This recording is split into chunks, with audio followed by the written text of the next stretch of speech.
মিটবে আমার গোলামি নিশ্চয়, আর বেশি দিন নয়, আসছে আসছে সেই ভয়, আর বেশি দিন নয়, আসছে আসছে সেই ভয়।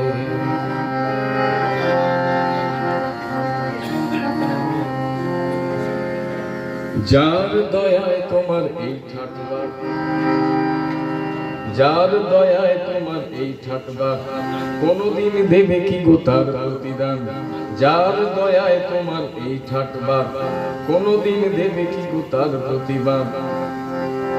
নিজ সমাজটাকে একটু তো টানো, মূল স্রোতে তাদের ফিরিয়ে আনো, প্রণাম করো তাকে, প্রণাম করো।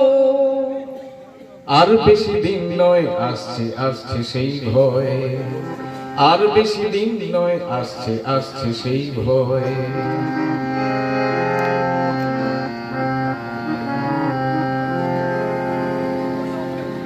তার অবদান ভোলা যাবে না, তার অবদান ভোলা যাবে না, তার মতো মহাজ্ঞানী খুঁজে পাবে না। তার অবদান ভোলা যাবে না, তার মতো মহাজ্ঞানী খুঁজে পাবে না। প্রণাম করো তাকে, প্রণাম করো, তারই আদেশ মানো, সংগঠিত হও, শিক্ষিত হও, লড়াই করো। আর বেশি দিন নয়, আসছে আসছে সেই ভয়, আর বেশি দিন নয়, আসছে আসছে সেই ভয়।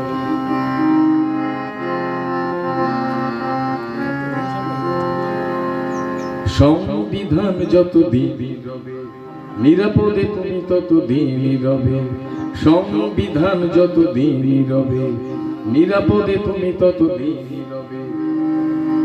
তাই ধ্বংস করে এই সংবিধান আনছে ওরা মনুর বিধান, ধ্বংস করে এই সংবিধান আনছে ওরা মনুর বিধান।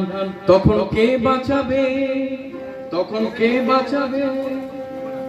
গোলামিতে খুশি হবে নিশ্চয়, আসছে আসছে সেই ভয়, আর বেশি দিন নয়, আসছে আসছে সেই ভয়, আর বেশি দিন নয়, আসছে আসছে সেই ভয়।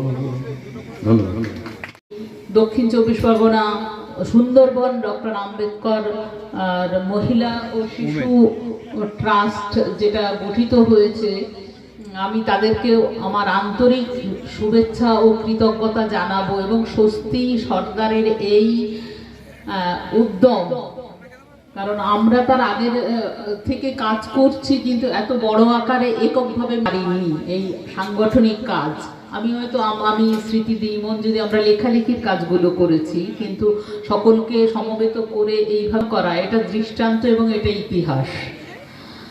তো মাতা সাবিত্রীবাই ফুলের সম্পর্কে তো আমাদের বলতে হবে, জানাতে হবে, পরের প্রজন্মকে জানাতে হবে। এর উপরে বেশি মাত্রায় বই নেই, তো যেগুলো আছে সেখান থেকে আমরা যেটুকু সংগ্রহ করতে পেরেছি, আমি কিছু জায়গায় লিখে রেখেছি, আমার প্রবন্ধের মধ্যে আমি সেটাকে লিখেছি। এবং আমাদের পরের প্রজন্মকে জানানোর জন্য সকলকে আমি বলবো যে আমাদের ইতিহাস বইয়ে এটা পাঠ্য হওয়ার কথা ছিল। এবং যে মনীষীদের ছবি এখানে দেখতে পাচ্ছি, আমরা ইতিহাস বইয়ে এদের সম্পর্কে খুব একটা বেশি কিছু পাইনি। তো সেই জন্য সেই নতুন ইতিহাস লেখার দায়িত্বই হচ্ছে এই প্রজন্মের কাছে। এবং সকলের হাতে যখন কলম আছে, সবাই লিখুন, কলম তুলে দিন সবার হাতে। 1831 খ্রিস্টাব্দে 3রা জানুয়ারি খণ্ডজি নেওলসে পাতিলের কন্যা সাবিত্রীর জন্ম। তিনি মহারাষ্ট্রের সাতারা জেলার নওগাঁওতে জন্মগ্রহণ করেন। মাত্র 9 বছর বয়সে মহাত্মা জ্যোতিরাও ফুলের সাথে তার বিবাহ হয়। তারপরে তারা যে বাড়িতে ছিলেন, জ্যোতিরাও ফুলের বাবা চাইতেন না যে তার ছেলে বৌমাকে লেখাপড়া শেখান, বা সেই পরিবেশ সামাজিক পরিস্থিতি ছিল না।